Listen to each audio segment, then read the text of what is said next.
안녕하십니까. 윤석열 국민의힘 대선 후보는 7일 제가 집권하면 서해 피살 공무원의 사건 당시 관련 자료를 공개하겠다고 밝혔습니다. 그는 자신의 페이스북에 집권 세력은 서해 공무원의 죽음을 은폐하려 하고 천안함 용사들의 죽음은 왜곡하려 했다.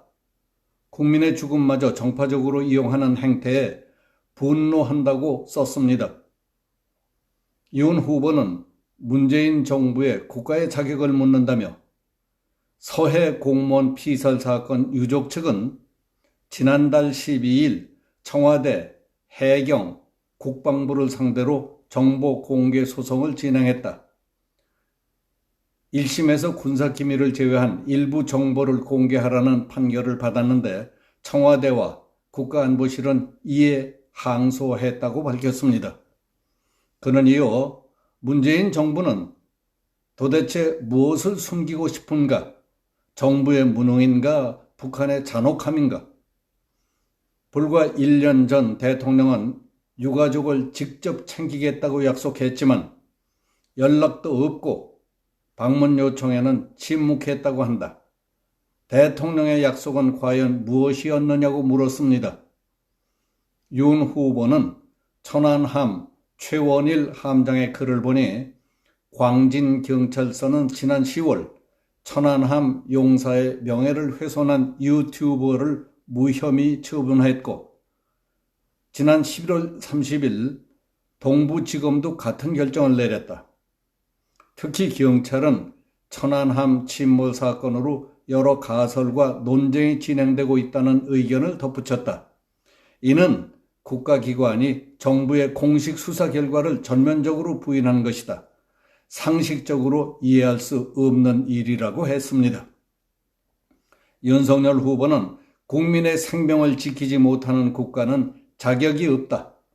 국가를 위해 희생한 군인을 정당하게 가리지 않는 국가는 존립할 수 없다며 문재인 정부에 국가의 자격을 묻지 않을 수 없다고 했습니다. 천안함 용사를 비롯해서 국가를 위해 희생한 장병에 대한 정당한 예우와 지원을 소홀히 하지 않겠다. 국군 장병에 대한 모욕이 우리 사회에 발붙이지 못하게 하겠다. 국민이 안전한 나라, 제복이 존중받는 나라를 만들겠다고 강조했습니다. 오랜 가뭄 끝에 단비가 쏟아지는 것처럼 반갑고 통쾌한 소리로 들렸습니다.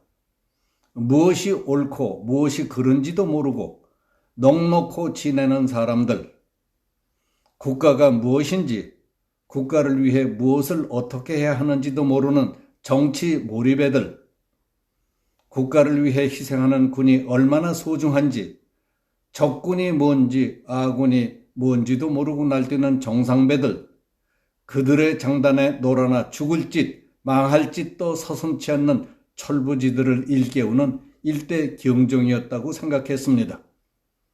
윤 후보가 페이스북에 쓴 글의 배경을 간단히 살펴보겠습니다.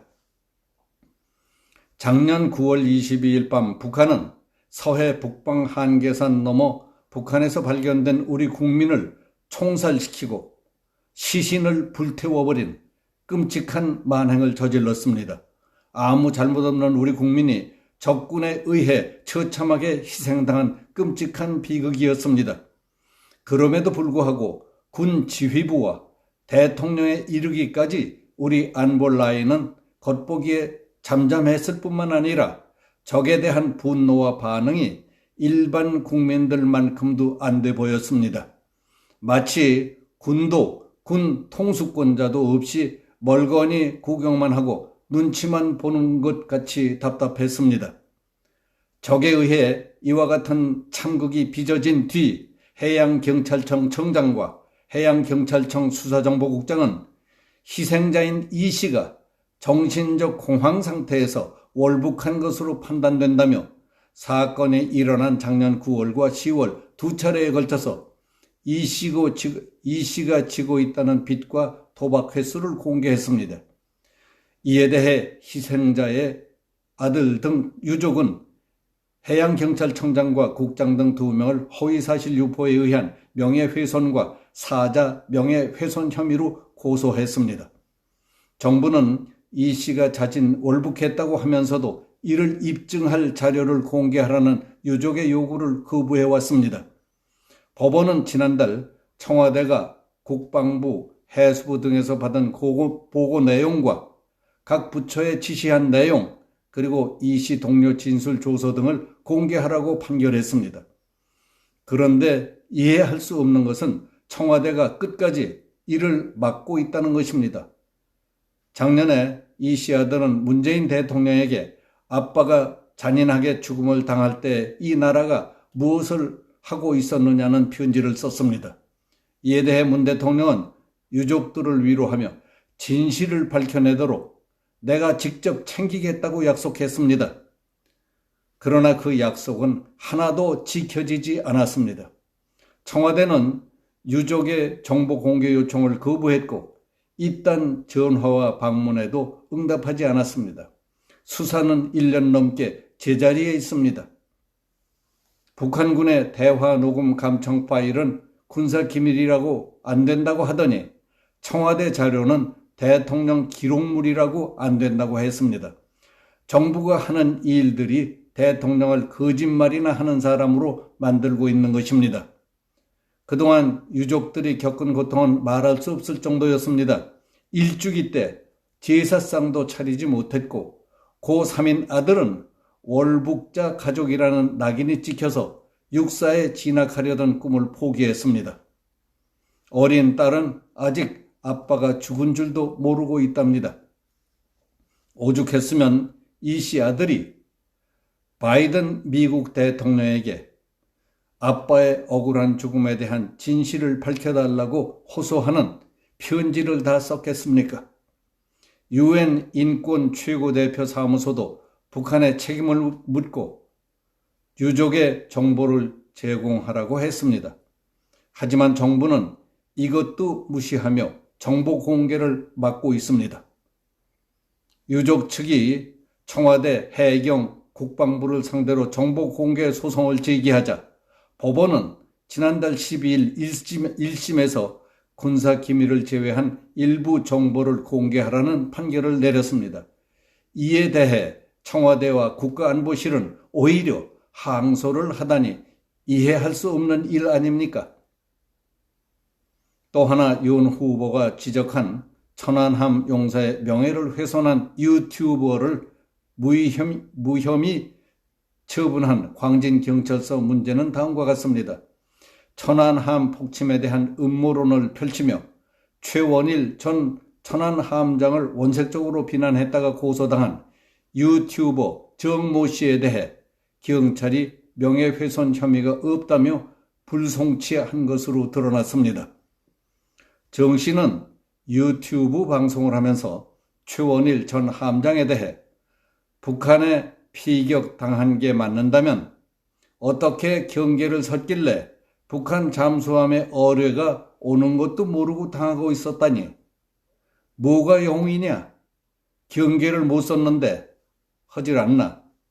최 전 함장에게는 미친 새끼, 병신 같은 새끼 등 욕설을 퍼부으면서 완전 패잔병, 천안함에 명예가 없다, 명예가 무슨 명예냐면서 모욕한 혐의입니다. 이에 대해 경찰은 천안함에 대해 여러 가설과 논쟁이 진행되고 있기 때문에 정 씨가 허위 사실로 인식했다고 단정 지을 수 없다.